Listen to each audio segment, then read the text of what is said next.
You're listening to Head, a Star Wars podcast. Two fans, two generations, all things Star Wars begins now. All right, well, hello, everybody. I'm Eric Vansel. And I'm Daryl Sanders. And as usual, we're your hosts for this show. So basically, this is sort of a continuation of last night in some ways. We're still talking about the Acolyte. You know, and it's funny. Let me actually see if the poll changed any now that we've discussed this. At least our views on it.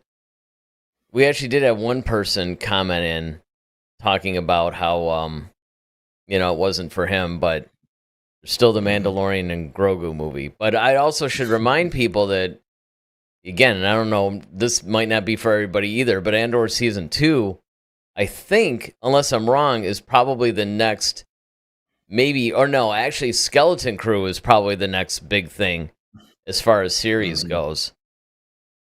But yeah, there was another vote that came in. It's still now it's 63% liked it, 37% didn't.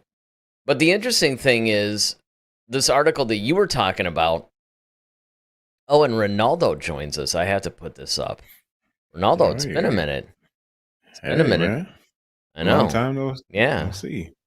Well, hopefully Ronaldo had a chance to watch yesterday's show, because today it's really more about how there was something that you ran across that was talking about how the Acolyte is actually in a lot of ways foreshadowing the Jedi's fall and Palpatine's rise and all this other stuff, which I found interesting because, of course, a couple things that we can talk about tonight, right? One is, okay, how is that the case?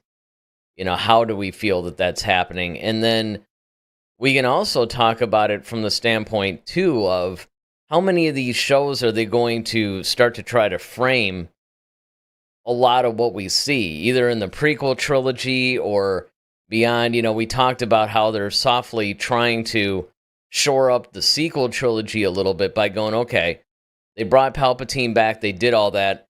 Let's now go and tell stories about how that may have happened and maybe make it a little bit more sense, because as we know, I mean, in the sequel trilogy, especially in the Rise of Skywalker, it's just like, dude, this just did not, where did this come from? And we know that wouldn't have happened if Colin Trevorrow had actually been the one to make it. So it is interesting to me from the standpoint of the Acolyte, because again, this really has little to do with whether or not you liked it or not. It really has more to do with what's the lore that they're going to explore in this. How are they going to, maybe over a series of seasons, start to, basically show us how the Jedi are ending up where they end up to where they're actually being set up for a fall. Yeah, I mean, I thought this was a really cool article, and I think it's a very poignant thing because, there's a lot of different nuanced things that have gone into the whole lore on a micro level, right? So we've always kind of looked at Star Wars pretty much at the macro, as far as like, okay, wide sweeping themes, the big overall plan of things, and we get that. But it's kind of like the little things that kind of go into how that happens, I think is very interesting to a lot of people. And I think those are different ways you can, like you said, Eric, to expand the fan base's knowledge of, and it may not even be what George Lucas intended, but it does create avenues for people to create in and to kind of further his macro story, if you will. So in this, what they're saying is that during the High Republic era, we've often talked about like that's supposed to be like the zenith of the Jedi, that the golden era of the Jedi, where they're pretty much millions of these guys all over the place. We know there are at least millions in the High Republic novels. So there are a million of these guys, running around, and they're kind of protectors of the galaxy. But the Jedi, as we always have known, they kind of always follow more or less a certain creed or certain dogmas. Whereas the Sith, on the other hand, they kind of have their own philosophy and ideologies. Mm-hmm. And one of the main things is that the Jedi really never got into politics because that was never really their thing. They're just all about peace, harmony, trying to, make the world a better place for you and me, or a la Michael Jackson or something like that. But, I was heal the gonna say world. we're gonna start the So, but the Sith, on the other hand, have the advantage because, see, in politics, as we know, just in real life, politics can be a very dirty game, and it is a very dirty game. And very rarely can anyone really get into politics and be truly successful, unfortunately, without having a little dirt on your hands. And as clean as people try to make themselves appear, that at some point they may have to make a deal in the background because it ultimately is going to help them further their agenda.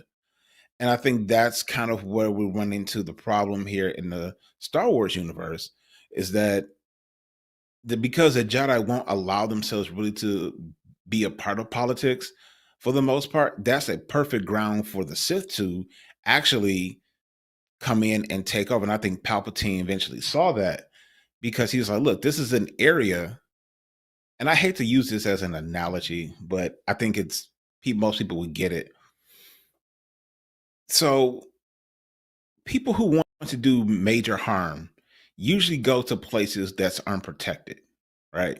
Yep. Unfortunately we've seen so many things on the news with school shootings and people coming into churches and hospitals and things like that and causing and wreaking havoc, because a lot of times they're not as protected as walking into a courthouse where there's Right. tons of police officers walking around. You're not going to, the likelihood of you doing anything massive is going to be very minimal because the response time is going to be so quick. Whereas you go to a place where you got a bunch of 5-year-olds running around and a couple of teachers, it's easy targets, unfortunately. The same kind of could apply in the political landscape in Star Wars, where you have, okay, the Jedi really don't have a presence in politics because of their ideologies and creed and dogmas. However, that's a perfect place for the Sith to now go in because they crave power. Well, power is a big thing in politics. So the more power you amass, the more leverage you have against a lot of different things. So it was smart for Palpatine to get into an area where he can kind of move the chess pieces in his favor, and that's exactly what he did. Which why we talked about it many shows ago, maybe sometime last year or maybe the year before that, about Palpatine's plan, like how it was so brilliant because he worked the system from the inside, and he was able to go into an area where the Jedi really didn't have as much of a presence. They were more to assist the Republic as protectors, and they were kind of like they're almost like in a henchman in a way, like, okay, or as they call them, ambassadors. Hey, we having this trade dispute. These people aren't playing ball. Can you go over there and see if you can smooth things out with them a little bit and see what's going on? Sure, we're doing this and to the Jedi, they're thinking it's for the betterment of the Republic or to the group. And because they're not getting involved in the minutia of the politics, that sets them up to be kind of duped in a way. So I think what we're seeing in the Acolyte is what we're going to see is the beginning of that. It's the beginning of them starting to get into the political arena and how that's going to affect them. Yeah, and actually, I've got a lot of thoughts on that, obviously, but let me get to some of these chats because a bunch of them came in. So, David, of course, is with us. Hello, gentlemen, it's Star Wars Day. Our usual David greeting, which we always love.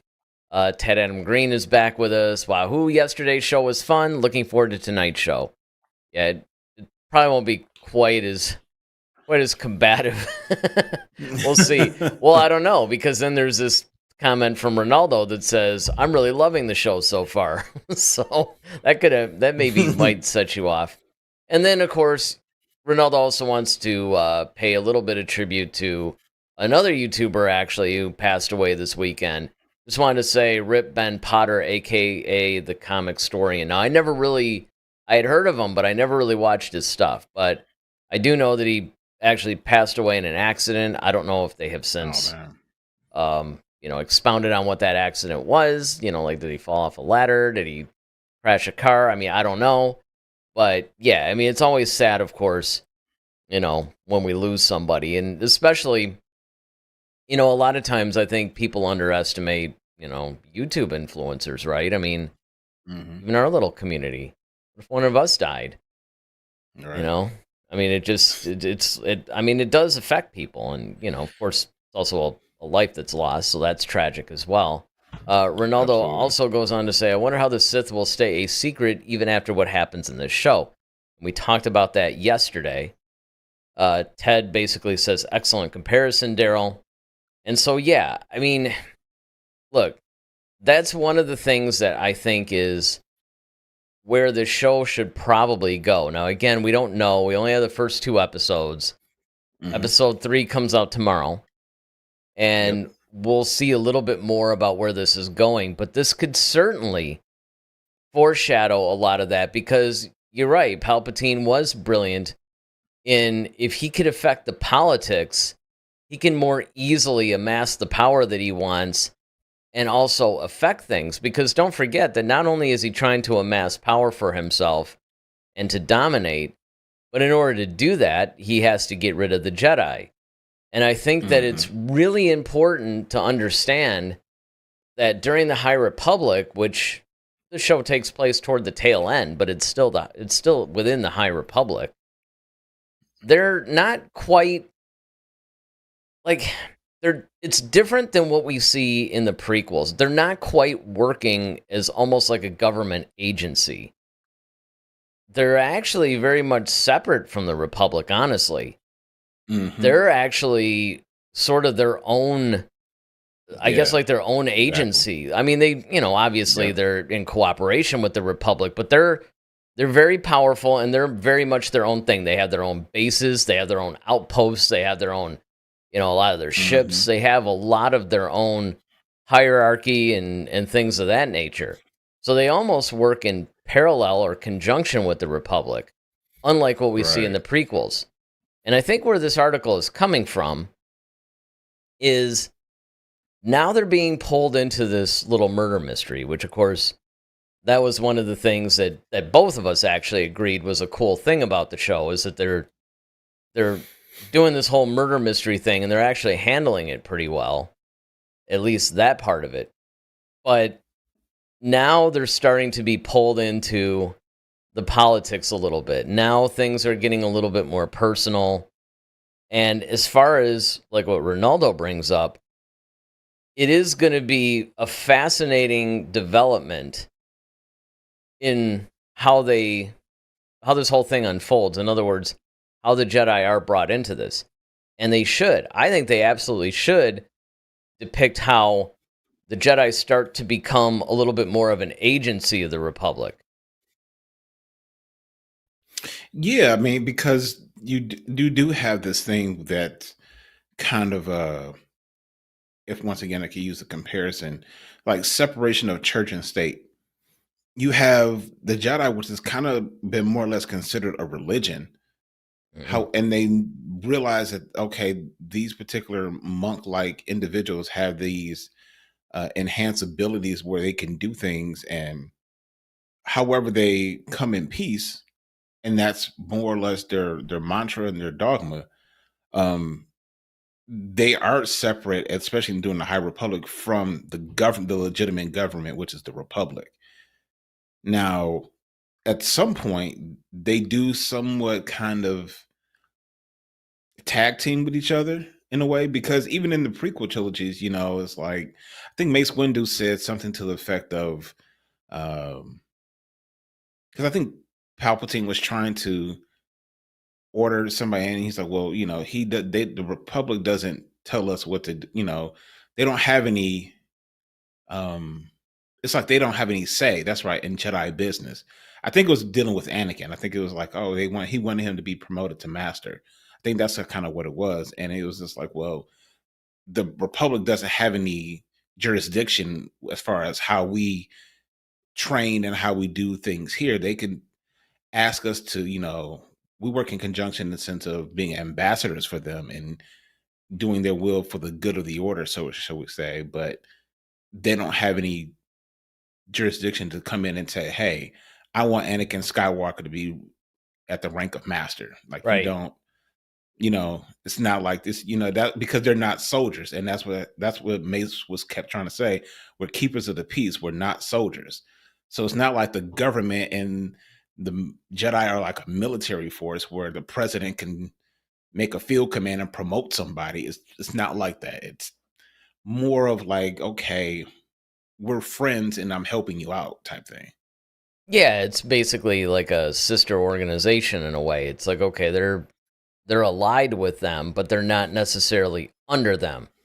And Right. I think it's really important to note that even throughout the entire Clone Wars, you see this a lot where obviously the big thing with the prequels was to show how they went from being keepers of the peace and they're saying, look, we're not soldiers, but they inexorably are pulled into the fray and become the very thing that they despise, which of course Palpatine so brilliantly turned it around and said, up, see, the Jedi are trying to take over the Republic. They're trying, and then of course he stages the whole betrayal and treason and all that stuff in order to sell his version of the truth. But Yeah. how they get into that, though, I think is definitely birthed in the Acolyte, or at least it should be. Yeah, and it definitely shows once again. I think one of the pieces of morality, of that was shown in that was like the old saying: if you don't stand for anything, you'll Fall fall. If you don't yeah. stand for something, you'll fall for anything. Yeah. And once again, it's one of those things where people are going to test what you believe. It's like, okay, whether you have a religious belief, whether you're like a Christian or Muslim or whatever the case may be, if you just have a certain set of principles that you tend to live by, people in general are going to try in some way, shape, or form test to see how committed you are to your ideals.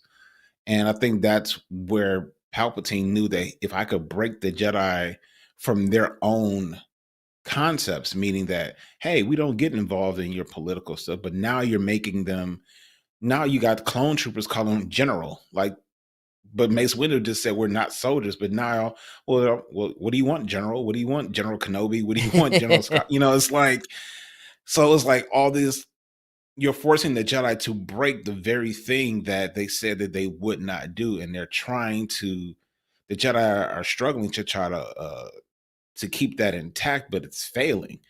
And because of their insatiable desire to do good. And Palpatine knows that. And I think Right. that's what makes it brilliant. Well, and that's the thing. I mean, and look, we see examples of this all the time, right? Because even during the High Republic, they're starting to be pulled into the whole political landscape of things, right? I mean, once the Nile become a threat, once the Drangir become a threat. Now, they're not just a threat to the Jedi, they're a threat to everybody. And so now Right. they have to more closely align themselves, with this stuff. But so I think that even during some of what we see in the High Republic novels and comics and everything, they're slowly being drawn into this. And certainly by the time of the Acolyte, they're really starting to be involved in the politics of the galaxy, right? Not even just the Republic, but just, you're having to deal with other local systems and things like that. And I think that that's what's really happening here.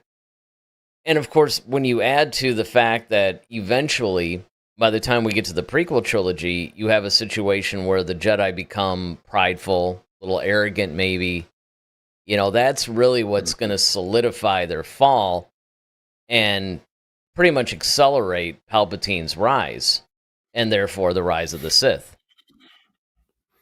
Yeah, and to that very point, Eric, that's one of the main things is the pride and the arrogance is because what we see in so far, at least in the first two episodes, you kind of see the arrogance a little bit, even in the way they just approach certain things. Mm-hmm. They're just like, oh, it's, I'm a Jedi Master, or I'm this. That doesn't, these people can't take me out. I'm so powerful. Like, what could these common people almost do to me? So and we've gone up against, like you said, the Nile, the Drangir. Like you know, they were formidable, but we were still able to take them out. And so once again, that also builds that confidence that could lead to arrogance, that could lead to too much pride. And I think when the Republic eventually says, "Hey, why don't we team up? We can supply you guys with the resources that you guys need to keep your temples going. You guys need ships. You guys need all that. Like we'll give you that stuff if you just do these things for us. And this is well within your abilities. We know you can do it. So, and this is kind of what you do anyway. You guys are trying to keep peace, and that's what we want. It all works. It works in conjunction with each other. Why not, right? And I think Hmm. that's just one of those things. It's like when the deal almost seems too good to be true. Well, here's And another comparison. And yeah. this would be like if you had a private contractor, like a private military, let's say. And this happens. Hmm. Government uses private military contractors all the time to do different things. Yep. Let's just say that you end up having one that's highly effective, in some cases even outclasses our own military in some respects. All right, Hmm. basically what they're going to do is they're going to offer them a deal. Like, hey, you guys can now work in conjunction with us. And it could be in a more official capacity. And I think that that's really the key. Hmm. What's happening here Yeah. with between the Republic and the Jedi is that there's more of an official capacity happening. And that's where I think things get a little bit troublesome, because not only are the Jedi being drawn into this political realm, but I think what adds insult to injury is that they're just not very good at it. It's sort of like what you brought up before, right? I mean, they have this very strict code, especially by the time of the prequels. It becomes even more dogmatic under Yoda than it did under, say, like a Chris or whoever was kind of Hmm. in charge back then during the High Republic. The Jedi were a little bit less. The way that I always compared that, like the analogy that I would always give between the High Republic era versus the prequel era, let's say, is that Hmm. it's very much, if you go music, if you go like back in the 60s, 70s in particular, where DJs had a lot of power. Like they had their own, they could play, if some band turned them on, they can play that band. They pretty much controlled their own shows, or like in education, because you and I were both doing that for a while. Hmm. Back in that time period, the teachers really wrote their own lesson plans. They basically had the Hmm. freedom to more or less, I mean, there was a curriculum guideline, of course, but they had a huge freedom. Well, both in music and education, over time, in music, it became program directors, and it was like the DJs had almost no power at that point. And same thing with the teachers.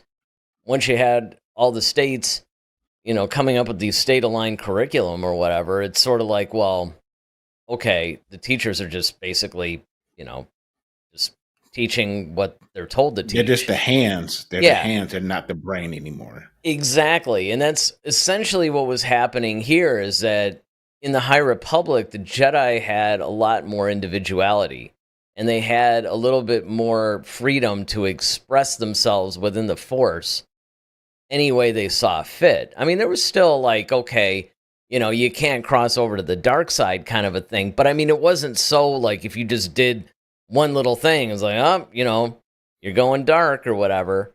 Whereas by the time of the prequels, there were a little bit more rules guiding it. You can't love people because, you're going to form attachments and things like that. So there Hmm. were there were stricter guidelines that were put on the Jedi at this point. And I think that what we might find is some of that, if it was brought on by Yoda, some of it might have been by design because of something that he saw that, hey, I got to stop this before it gets too big. Well, that brings me to one of my theories. Because in thinking about it, like, okay, we're talking about the show The Acolyte, and up until this point, we haven't. There has, as far as we know, there hasn't been any sightings of any Sith or anything up until this moment, right? Right. Now you got to think about it from a overall perspective, right? If we're talking about galaxy or galactic wide perspective, if you have someone that's basically a force user that's running around with a red bladed lightsaber and that's causing all this havoc, I don't even think until this point we've heard any Jedi in the High Republic go to the dark side. No, I mean, So what I'm saying is that Skier did. He was, of course, he was under the influence though of the Drangir, I think, but he did. yeah, But I but I mean, if guess you're what I'm talking saying about is, like abandon the light and be like, haha, I'm evil now, no, yeah, that's what I'm more or less going for. nothing Like that a I've read. Dooku, right? And that's what I'm saying. So like nothing like a Dooku, nothing like I'm leaving the Jedi Order because I hate the way they're doing things, or a Balin or something like that, and trying to do their own thing. Right. What I mean, I'm maybe and though. so I mean, we don't know like I because said, neither one of we us don't have know read yet. like every. I mean, I've read a decent amount of them, but I haven't read like everything. I haven't even finished the stupid Thrawn trilogy that I was supposed to do, the Ascendancy thing. So I'm still in the middle of book 2 on that. Yeah, but my thing is, so you guys think from a galactic standpoint, if you have a Force user who is causing all this havoc, you're automatically going to associate them with Jedi. So now it's going to look like, okay, well, one of your people is going rogue and just acting a nut out here, essentially. So it seems like the once powerful Jedi are losing control over their own people. And that is a problem because there's no one to check them. Much like with Batman versus Superman, when Superman shows up, everybody's like, yeah, and Batman's like, yeah, he's cool now until something happens to him and he goes berserk or something. Like, who's going to check Superman now? And that's kind of the same way I think what's happening with the Jedi, especially, and that could happen in the political landscape. It's like, all right, you have these Force users who are seemingly doing everything for the good of the order of the galaxy. However, in the Acolyte, we now seeing like May, who was once, we know she was once training as a Jedi. She left the order, which we still don't know why. But now her lookalike, her twin, is running around as an Acolyte, essentially causing all this havoc, killing Jedi and all this stuff. Well, you got that That's backwards. going to send OSHA was the one that left OSHA. the I'm order. sorry. Yeah, May OSHA, is the yeah. one that's actually causing havoc. But that's true, though. That is true that you still have somebody who, I mean, we have some examples of people leaving the order, but not necessarily going to the dark side and saying, hey, I'm going to cause trouble. Right. So then now you have politically that causes an issue as well. Because it's like, wait, this happens? Like, okay. Well, it depends, I don't think anyone ever considered that. You're right in the sense of based on prequel era politics, yes. We don't yet know how they're going to handle this tail end of the High Republic. First of all, we don't know how long this tail end of the High Republic thing is going to last, right? Like, at what point does it transition from the High Republic to the prequel era? There is that. And then how many seasons are they going to go? I mean, there's a lot of unanswered, both in-universe and out-of-universe questions. But to your point, though,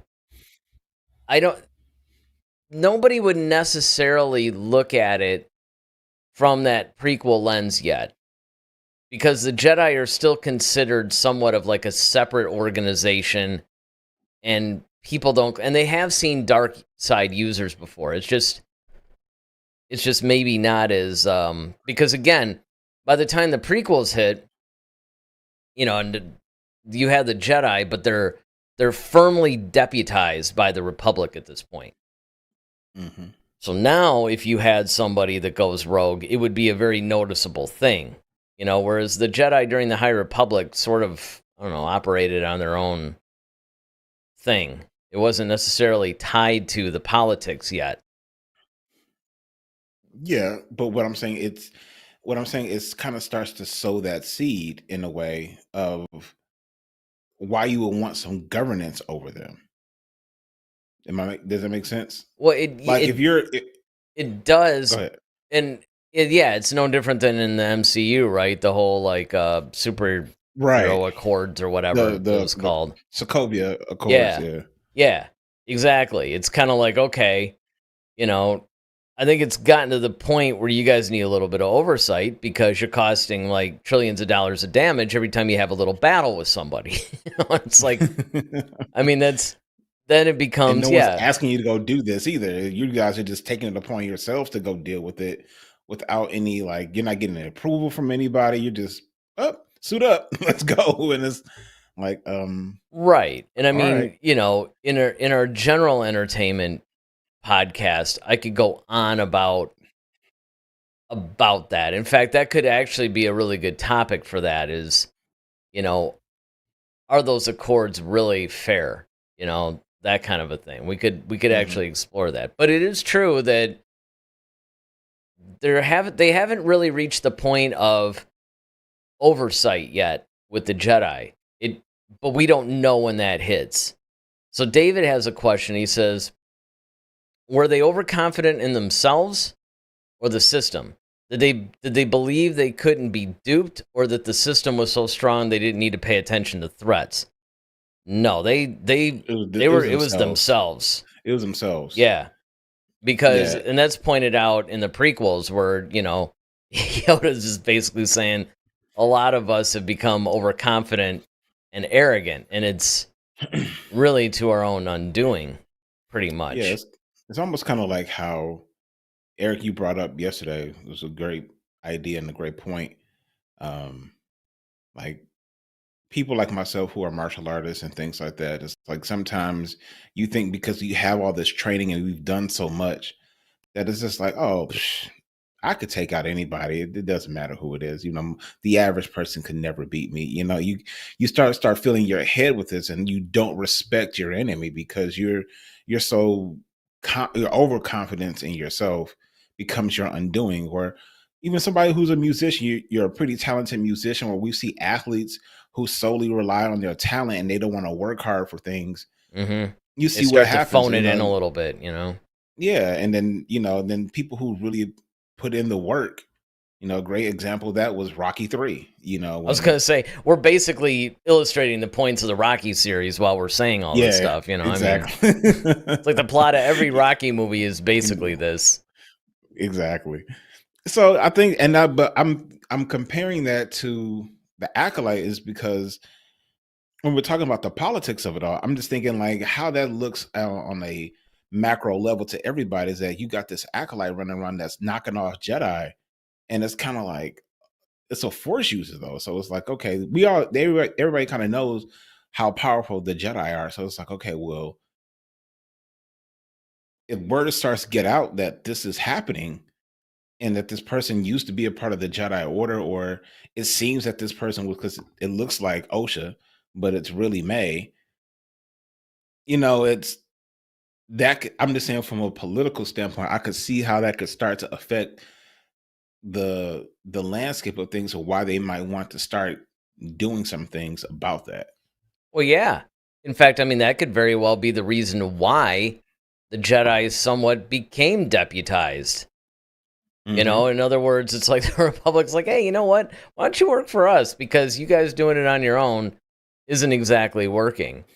Ronaldo says they weren't tight to politics, but based on their actions, I could see how they turned into basically Republic soldiers. Well, that was by design because obviously Palpatine's plan worked, right? I mean, they Hmm. turned into soldiers really because of the whole idea that it was sort of like there's this threat that they have to be a part of, and so they became unwitting generals, and they basically I'm became the thing that they said they weren't.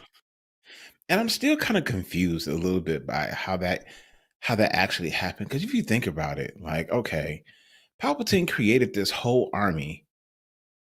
Like, okay, he created this whole army to basically combat all these, the separatist droids and whatnot. And of course, we know he based them off Django and blah blah blah blah. Who's a very intelligent person. You have built-in leaders within it. You have Cody, Rex, and some others. All right. What do you do? What did you need the Jedi for?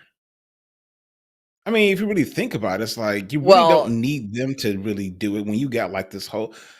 I mean, you got commanders, and I mean, just appoint one of them to be generals, and just Well, and I Do think it that that way. was something that the Clone Wars basically was answering, right? Because at first, if you remember, the Jedi were more or less they were charged with a couple of different things. One, they were still fulfilling their own, where they were more or less diplomats, but they kept getting Hmm. sucked into these military situations because that's what everything would escalate into.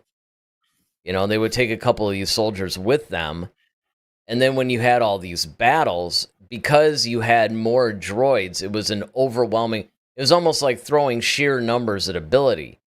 And so then what the Hmm. Jedi would do is that they would make sure that they swung the odds back in the favor. And of course, the Clone Wars series pretty much showed how they were continually sucked into all this stuff. But I mean, it's true. You would think, though, that you could maybe in certain situations rely on it. But I think that they just felt like, because remember, the idea was that the ruse was that Sifo Dyas was the one that ordered these soldiers, and I think that the Jedi felt a little bit of responsibility, like we kind of started this in a way. Mm. It wasn't, obviously, Right. that wasn't actually true, but they didn't know that, and that's the other thing we have to be careful of too. There's a lot of things, much like in any film, that the audience knows that the characters necessarily don't know. Or don't Right. necessarily know. Ted basically says, let's face it, the elevator pitch for this series was, hey, Disney, remember that old movie y'all did called The Parent Trap? Let's do it, but instead of mom and dad taking each a twin, it's Jedi and Sith. And that's, It's a hilarious comparison. I get it though. it is, yeah. And I mean, there's definitely a lot of truth into that, too. Yeah, definitely. Because you do see that. I mean, I will say that if they're going to do the twin thing, which, in Star Wars has been done quite a bit, at least they're trying to put a little bit of a different spin on it. At least they're David identical basically twins this says, time. huh? So at least they're identical twins this time. That too, yeah. If the Jedi would have been black or white instead gray or indifferent, could they have indirectly stopped Palpatine before he got going? Is Daryl's gray area philosophy flawed? Well, no, they kind of were, though. It really was a black and white thing for them. It Actually, was. you could almost make the argument if they had been more gray, they could have stopped it. Because the See, problem David? was they didn't see. Because Hmm. they were so into their thing, they were actually blinded. I mean, they were blinded by a number of things, actually. They were blinded by their own pride and arrogance. They were also blinded, though, by the fact that they couldn't see the subterfuge that was happening right in front of them. I mean, here's the thing that's interesting, too, because this is what, Couldn't see the forest through the trees. well, and part of it is you have to understand this, because a lot of times people do forget this point. A lot of this, too, was Palpatine's ability to block the light side. Hmm. But I think what that was demonstrating was that they're over-relying on the Force and not on their own deductive skills. Hmm. Now, Well, go ahead. I was just going to say, I mean, you can't really fully blame them, though, because Palpatine is really good at his job. And David says, come on, Vansel, you can't side with Daryl. David, I'm not siding with Daryl. I'm siding with the truth. It just so happens that Daryl is, The truth. It's really two different people siding with one element versus two people siding. This is still very much head to head a lot of times. Let's go back to yesterday's episode, for instance. Right. Well, I mean, we always say, when we play football, keep your head on the swivel, right? So you don't want to be, when you're a defender, you don't want, and that's what the Jedi are, defenders of peace. You don't want to have your focus so locked in on the quarterback that you can't see different players coming out of your peripheral vision, because that's what you call getting a blindside block. When you see those guys running in and all of a sudden they get slammed out of nowhere because they didn't see them. They didn't keep their head on the swivel. They're not constantly looking around. And that's what happened to the Jedi. They were so focused on one particular thing and just, like I said, being very dogmatic about their ideals and their principles, what Palpatine masterfully did, he was like, he turned their own principles against them. He Yeah. basically said, okay, you guys are so compelled to do so much good and be, fight for truth, justice, in the Jedi way that, okay, you can't see that there's all this other stuff that's going on around you because you have so much tunnel vision. Well, And what happens is this: essentially, he's like, okay, I know you have a propensity to always try to do good, and you're gonna stop at nothing to do it. Anytime you see an injustice, you have to respond and react to it. mm-hmm. Okay, well, and I know you guys don't want to necessarily want to be soldiers. I'm gonna put you in a position where you have to make a choice, or you're gonna have to either you're gonna help us and be the heroes that you're supposed to be, or you're not, and you're gonna watch people suffer. He made them break their own ideals and their own dogma and their own philosophy, to the point where it's like, okay, well, now that you've broken it, the very thing that you said you don't want to do, now you have nothing to stand on. Well, and you just answered David's thing, basically. It says truth is black and white, not gray. The problem is Palpatine wasn't operating in that. He was operating in the gray. He was counting on that, actually, because he was operating in falsehood. He was creating all these different ruses. He was creating gray areas. And because they were operating in absolutes, I mean, even though they always say Sith deal in absolutes, but as far as from a more truth standpoint, that was pretty much what the Jedi were operating in. They were operating in the truth and the black and the white of the matter and all that other stuff. But what Palpatine was doing was he was creating all this subtext and camouflage, and basically the entire thing that you just were saying about how he then turned their principles against them. And, let's not forget, he created the ultimate false flag. He basically, first he created the whole separatist threat. Then, under another ruse, he created an army to combat that threat. Then he basically created a poison and also the antidote. Yeah. And then not only did he do that, but then, it's since I'm the one with the antidote, I must be the doctor, so therefore I'm the authority. So he basically set himself up with look, he sabotaged Chancellor Valorum, so that way he made him look weak, so he can then rise up and say, hey, what you need is a stronger leader, whatever. He created all this stuff, positioned himself to be able to take care of these threats that he himself created. I mean, it's ironic that we actually got so many dislikes on the video, but I remember when we did that whole video on Palpatine's true power, and it was all about his politics and his strategy and being a mastermind. Exactly. Coming up with this entire ruse. I mean, we did a whole show on this, actually. I'm not trying to rehash it now, but it does sort of play into this conversation because we're talking about the creation of this. And we're also talking about the creation of it in the sense of the Acolyte is really where they should start sowing the seeds of this. And I'm wondering if, and this is all, of course, speculative. I mean, first of all, we don't know how many seasons the show is going to go. Well, let me put it like this.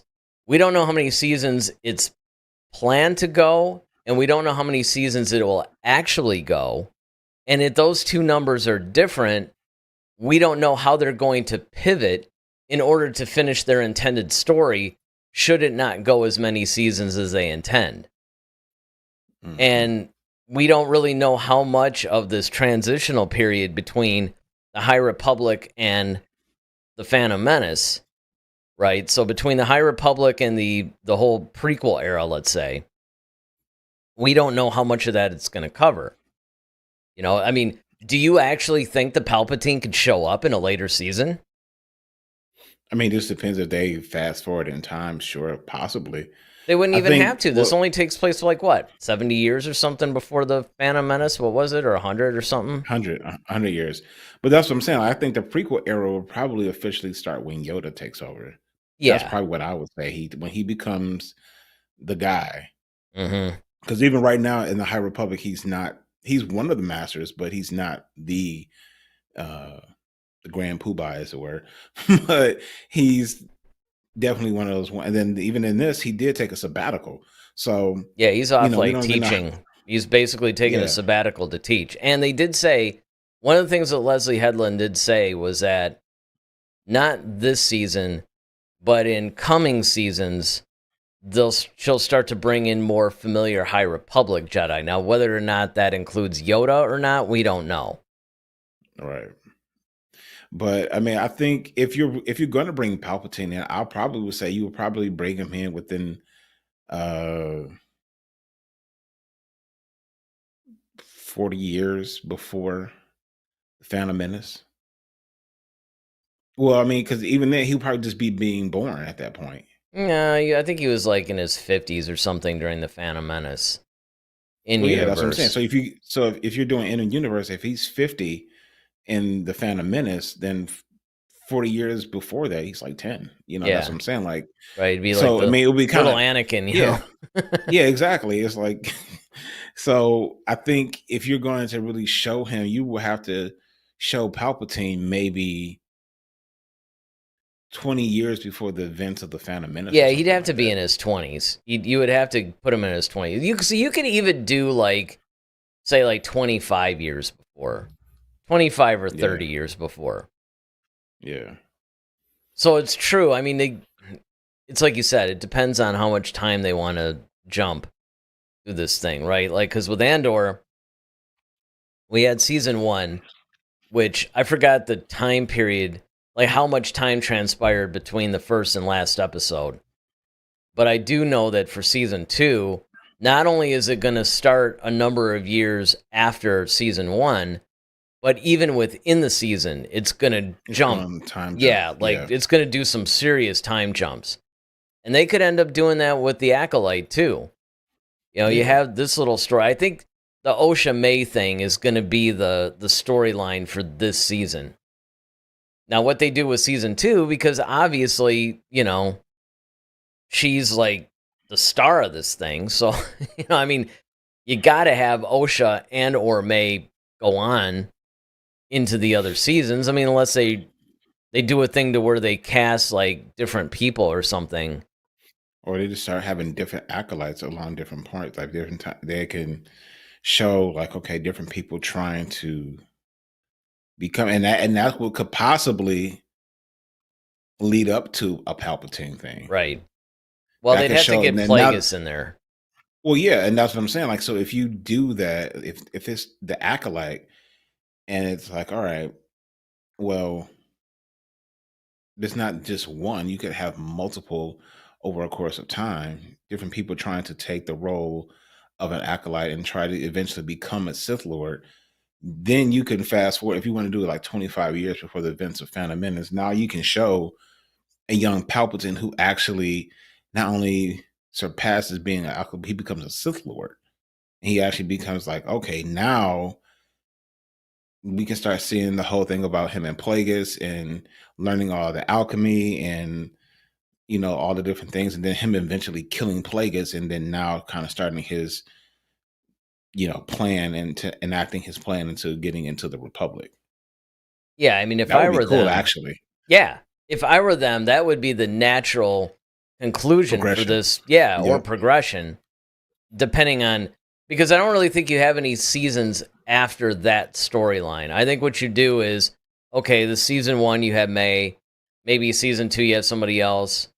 If you want to jump forward in time, say you do like a 3 or 4 season show, then yeah, maybe you dedicate like season 3 or 4, For and it becomes the rise of Palpatine, like Plagueis, because a lot of it's going to be framed by whoever the Sith Lord with the Venom motorcycle helmet is. hmm I mean, it's like, who is that? I mean, we actually had the interesting theory yesterday where we said, wouldn't it be cool if it was actually a High Republic person that went dark, and it's somebody we've already seen, or it's somebody different, but you find out that it's not just a pure Sith Lord, it's actually somebody that was a prominent High Republic member, right? So there is always that. But My thing is, whoever that person is, I think is going to affect, how many seasons do you need to tell that person's story? Because right now we're focused on May as the Acolyte, but we don't know who this mysterious Sith Lord is. Right. I mean, we really don't even know if they are a Sith Lord. Right.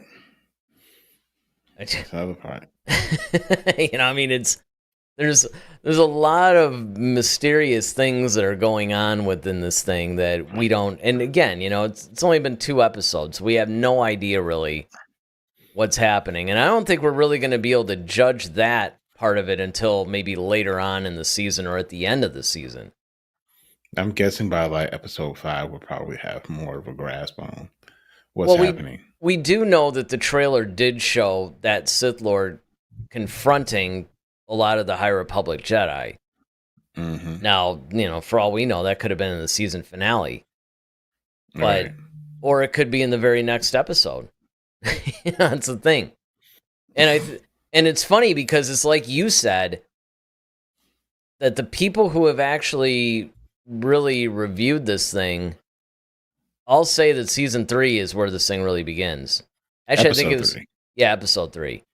One of our viewers, I forgot which one it was, basically said that this whole thing actually begins, and I think it might have been Darth Maul. It was either Ted or Maul.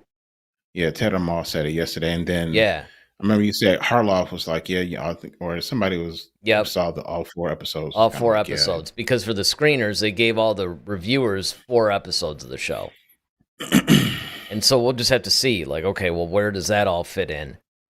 So, I mean, that's where it's a little bit difficult right now anyway for us to really figure this out. Although I do think that we definitely pointed out, look, there's definitely a precedent happening now. And I think in future episodes, we're definitely going to see this whole idea that the Jedi are being pulled into the political spectrum, and we're going to see that this is the beginning of their fall, right? Because the High Republic was the zenith.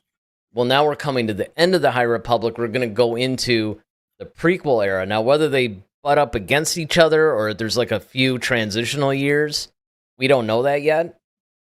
But either way, we know that by the prequel era, the Jedi still think they're at the peak of their power, but they really aren't because of this Phantom Menace, right? This being that's clouding the light side that turns out to be Palpatine. But, we have to see that. So it'll be interesting, I think, to see how that moves forward. Now, hopefully, when we review episode 3, you don't hate it as much as you did the first 2.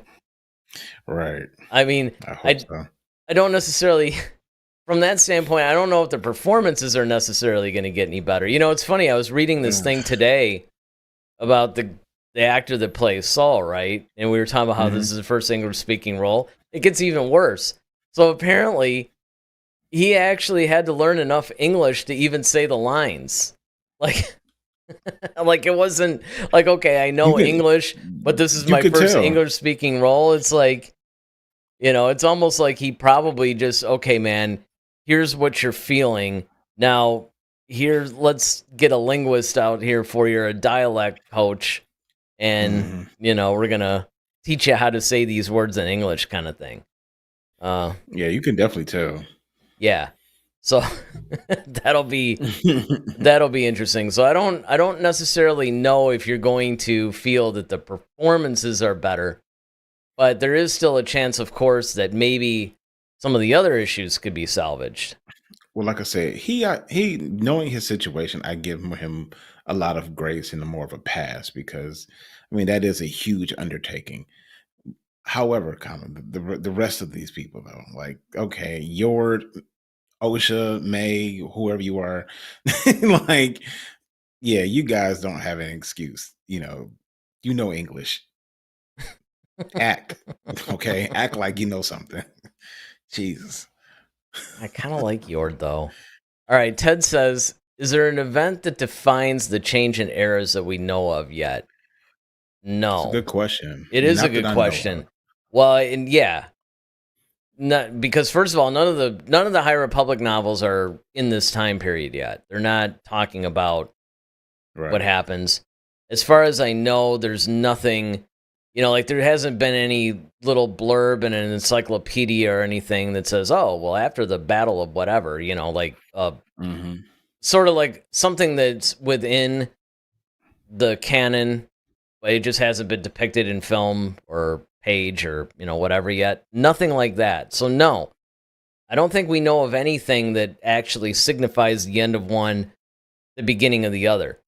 That's why if it is an event, then I would imagine the transition would be fairly quick, right? Like, you might actually have hit the nail on the head, actually, when you said that, oh, it's when Yoda takes over.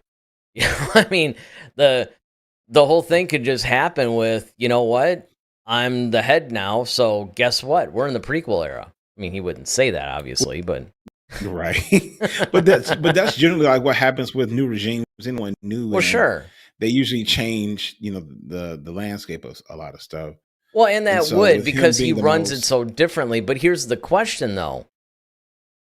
Does he just say, okay, finally, I'm in charge, I can run this thing the way I've always saw fit?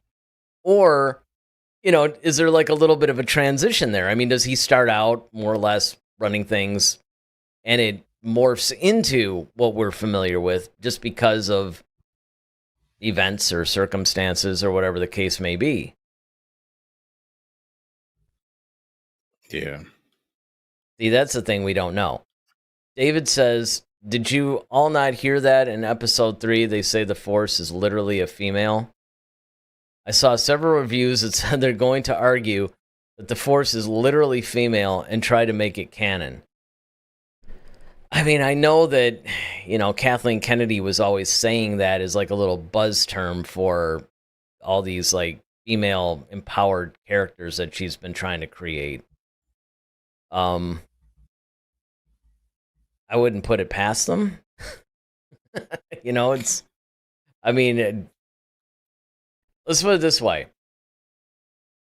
I've been bothered by a lot of the things that they've been saying in interviews. Judging by the first 2 episodes, though, and believe me, I was looking for it, I didn't necessarily detect an over adherence to this agenda like I thought we would see. However, we're only 2 episodes in, and so episode 3, 4, 5, whatever, maybe I'll go back and watch Harloth's review of where he thinks it is, because he's seen 3 and 4. Even if he only reviews 1 and 2, that would definitely color his opinion, I would think.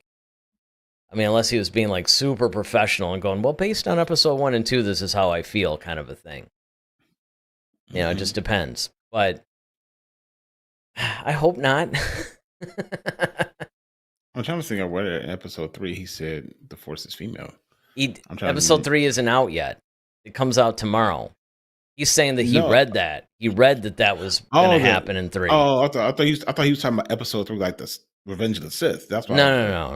No. He's saying basically he hears in episode 3 that's going to be a thing, and they're going to try to feminize the Force. Yeah, to feminize the Force. Dragonfly says the Force is an entity, but it might be beyond a gender. Well, I mean, I would think that just by the nature of it, it would. This whole. I mean, it just. It is one of those things. What's your Force pronoun now? Right. I identify as, whatever. Right. I mean, it just. I'm one with the Force. The Force is with me. I mean, it just, yeah. Unless it's not. I'm one with the Force, but the Force has a headache. Well, it has to be male. Oh, because here comes Obi-Wan said. Well, Obi-Wan said it. He was just like, it penetrates us, it binds us.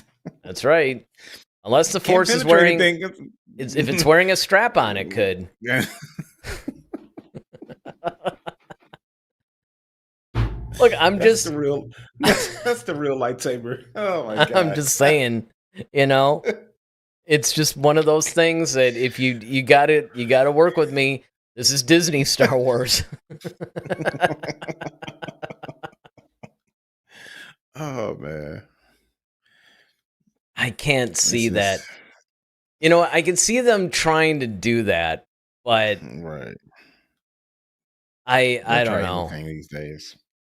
I'm really hoping because They'll try anything but be good. That's the thing. It's just like I don't understand. But okay. well, the thing is, I have a feeling that any good, because like you said, you know, a lot of people are watching it to try it out, and they're going to do that, right? So we're going to see, like, let's just pretend that they don't do anything like that. Let's just say that it goes on the way that it's been going on, but because right now it really is kind of a half and half thing. I mean, our poll shows like 63 to 37% or something, but you sort of see that in a way. Even in a lot of fan reactions, some of the reviews, you know, things like that, where half the people like it or at least see potential in it. And then the other half hate it and thinks that it's like the final nail in the Star Wars coffin or something. But if the more people start to feel that way, the latter, right, that it's just garbage, then you're going to see the numbers fall. Sure, they did record numbers, but that's because of the curiosity factor. Right. You know, it's now it's going to be about who's tuning into episodes 3 and 4 and so on, right? Now, any goodwill that they still have, if they start to really cram that agenda in, like I had been afraid they were going to do, then I'm afraid you are going to see that. Now, there's a couple of different ways you can look at it. You know, that might actually be a good thing because that means that they have gone so far that fandom will completely lose their minds and revolt against it. Because you can already see that starting to happen anyway, right? Dragonfly says, if we believe that Anakin was made from the Force, it must be male. But remember, they're all lesbians. Flying from strings, as David said. Yeah, exactly. Now, granted, you know, I mean, it would just be so ludicrous if they tried to push that point. First of all, if they tried to assign any gender to it, you know, it's like Dragonfly says, right? It's an entity. It's not entity, exactly. It's genderless. It's fluid, if you will. It's non-binary. Non-binary, exactly. Because you know they were Leslie Headland and I don't know why I can never remember the girl that plays Osha. They're Amandla? Yeah, Mandela. Because it's almost like a real name, except they do something weird to it. That's how I remember, you know. It's like a real name, but they do something. I know that's actually kind of.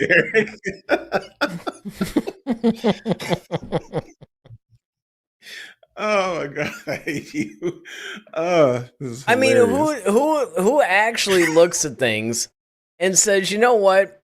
We could name her Amanda. We gotta add. Well, let's add a consonant in there. Let's add an L and call her Amandla. What is that? What does that even mean?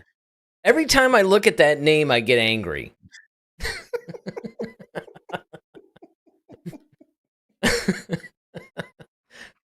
See, that almost turned me off of the show right there. That's the reason why you stopped watching. Exactly. I can't even stand to watch the credits anymore.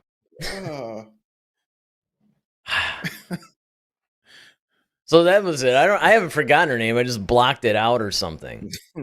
But they were trying to say, like, first they were being funny, like, tell me C-3PO is straight or whatever. And we're kind of like, you know. But then they were trying to say that, like, R2-D2 is gay. You know, it's just like, all right, guys. You know, it's just like, this is just beyond woke even. It's gotten so stupid. And they could very well take any goodwill, because like even all the people that like the show would instantly turn against it now if they started all that crap.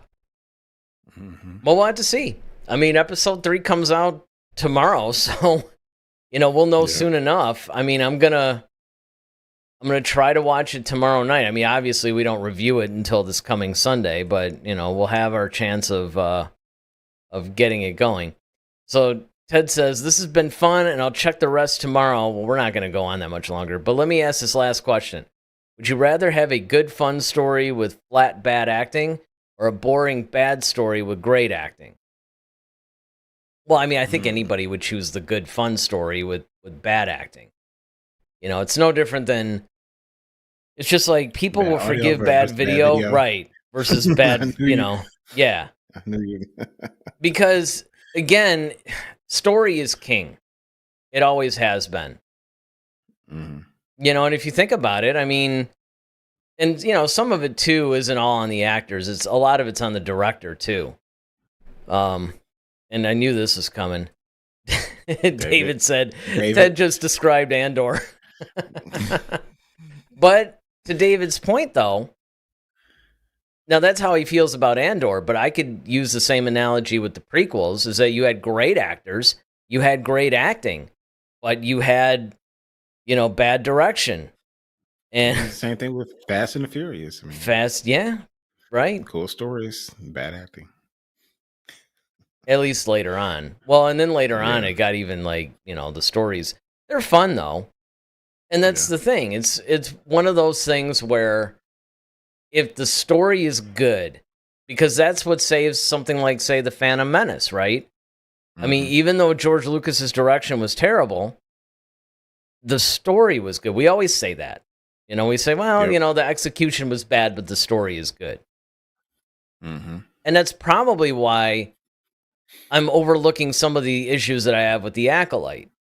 Because I really am so absorbed into the story, and I actually like the characters.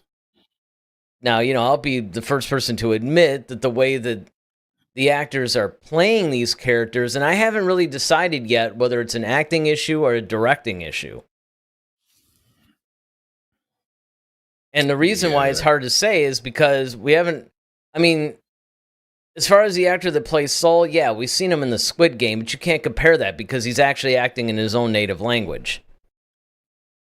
Well, then I also kind of caught. I mean, it makes me wonder, like, why would you put somebody in that situation? Like, to me, that's just a bad business move. What?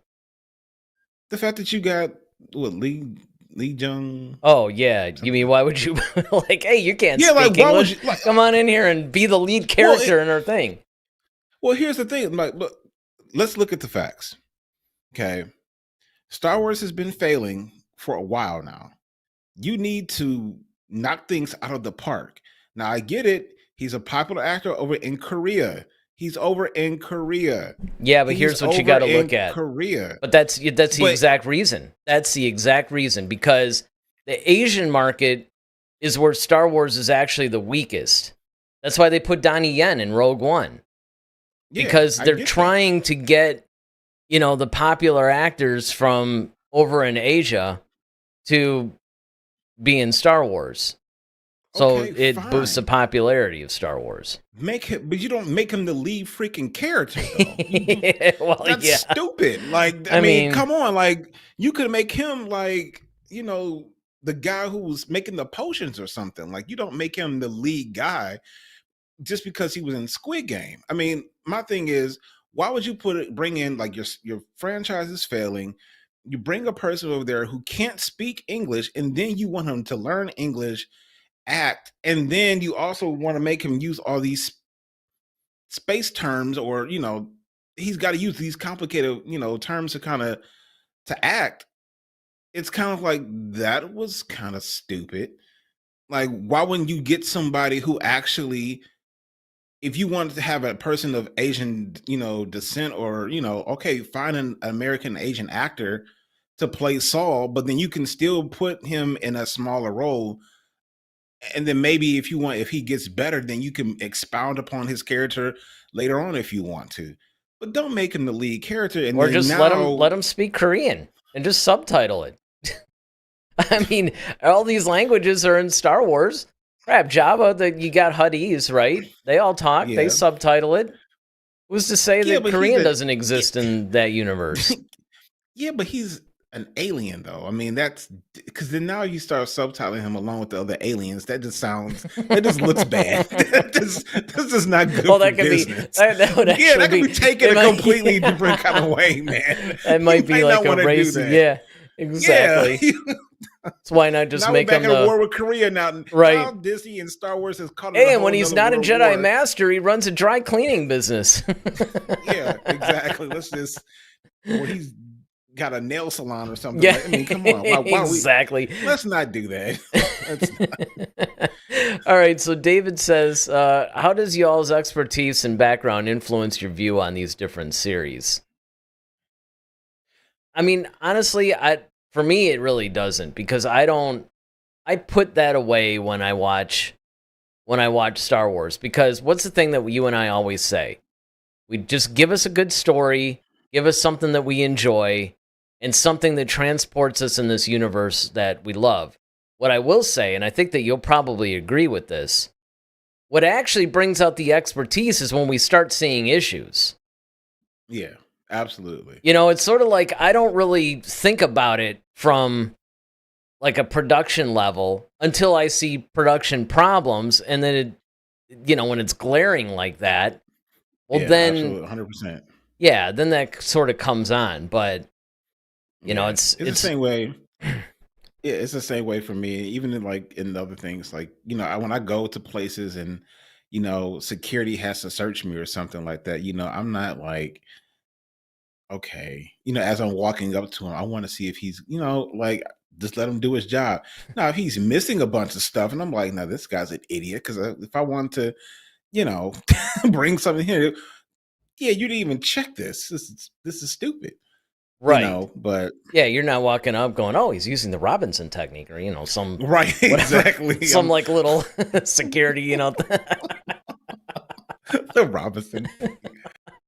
I'll start training class makeup stuff. The Robinson technique. Exactly. What is that? Now, if you guys pat him down this way, this is a standard Robinson technique maneuver.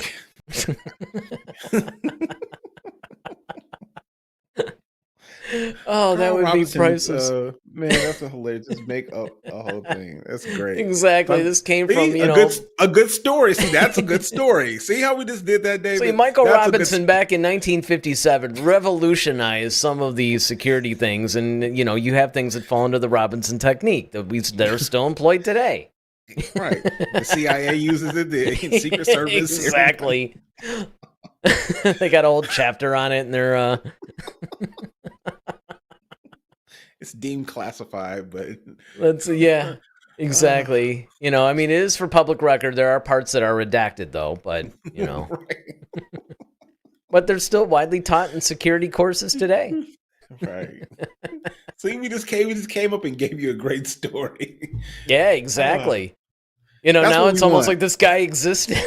Right. See, I believe that. I want to actually meet Michael Robinson now. See, and you're kind of liking what you just came up with is more believable than anything I've seen in the Acolyte so far. Absolutely. I believe Michael Robinson actually existed. Oh, man. Speak English. He could do it all. I mean, well, that's the other thing. He definitely speaks English. Yes. Especially with a name like Michael Robinson. Although you never know. Exactly. Right. You see, some guy's like, yeah, my name's Al Smith, but he's like, Japanese or something. But it's because he's been, or something. Yeah. Some ancestor moved here, changed their name, and then, yeah, exactly. So, all right, well, before the show gets any more racist, I think it's time to shut it down. I was going to say, maybe the reason why I haven't seen Amandla in anything is because I just can't take the name. Like, right. Tuning it out. Yeah, as soon as I say it, yeah, this looks stupid. Next. Yeah, it looks stupid. Next. I thought it was a typo at first. I honestly did. I read it in a magazine. I'm like, don't they proofread these things? Well, it's no different when we used to work at the school. We had to write all the student names. And we were like, is that really how you spell your name? Like Jasmine? That was still the best one to me. I still like the Jazzmen. Ladashia is the best one. Oh yeah, that was LA-IA or something like that. Yeah, yeah, that SHIA. was. Yeah, that was. Remember the girl that was named Felicia? Yeah, that was at Southfield. That Yeah. was. I remember I went to my sister's graduation ceremony. I'm just glad her last name wasn't Johnson, because that really would have just taken me out of there. But yes, her name was Felicia, and I was just like, yeah, okay. I mean, that's all right. As a parent, We're it's here like, now. What are you doing?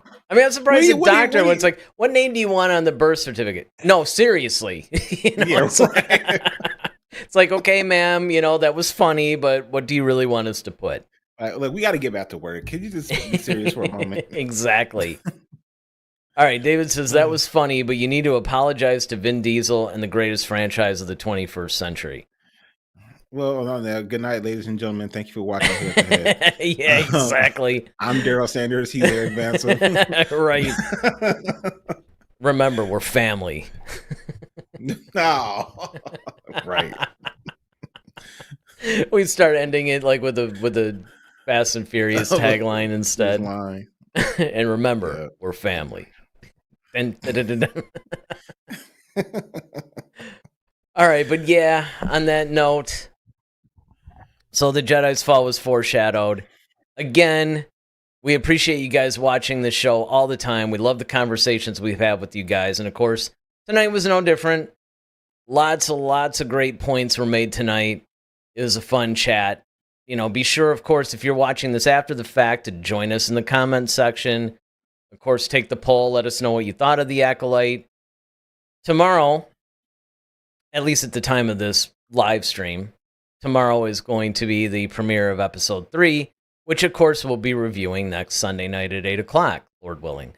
So, you guys aren't going to want to miss that, because, of course, the big question on everybody's mind is going to be, does Daryl's opinion of the show improve with episode 3?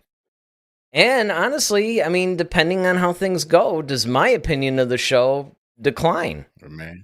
Yeah, I mean, Very I liked episodes 1 and 2, but that doesn't mean I'm going to like the rest of it. That's true. So, I mean, there's still plenty of time for them to ruin this show. So, I mean, there is time for that. Of course, don't forget to hit the like button. If you guys haven't done so already, of course, I don't need to tell you guys. You watch YouTube all the time. You watch other creators. Maybe at some point I'll even have all those like little graphics to come in, like click the subscribe button, hit the like button, all that stuff. But, it's a discussion show, so I'm keeping it discussion based. Dragonfly, of course, says fun episode tonight. Thanks, everyone. And yeah, on that note, I think we will see you guys next Sunday for our review of episode 3 of The Acolyte. With that, I'm Eric Vansel. I'm Daryl Sanders. May the Force be with you. Always. Head to Head, a Star Wars podcast. Be sure to follow us on Twitter @HeadToHeadSW. Submit your questions for our next show. Visit our official website at headtoheadswpodcast.com. Until next time, may the Force be with you, always.